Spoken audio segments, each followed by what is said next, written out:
عرض میکنم به دوستداران بایر ایرانیان، من مجید رستمی هستم، مدیر عامل شرکت بایر ایرانیان.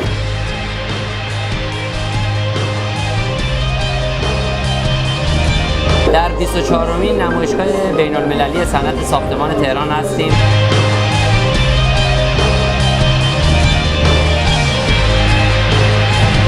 هشتمین سال متوالی که توی نمایشگاه هستیم.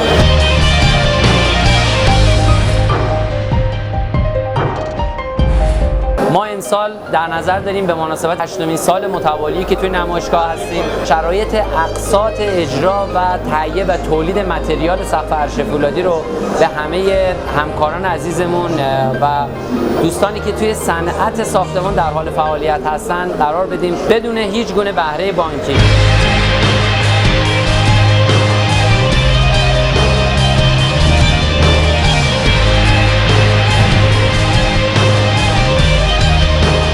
امیدوارم در کنار هم بتونیم اتفاقات بزرگی رو در صنعت ساختمان رقم بزنیم.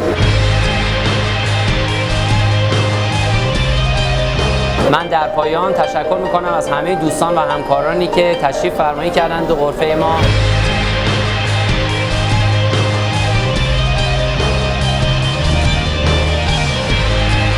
با ما با آرامش بسازیم.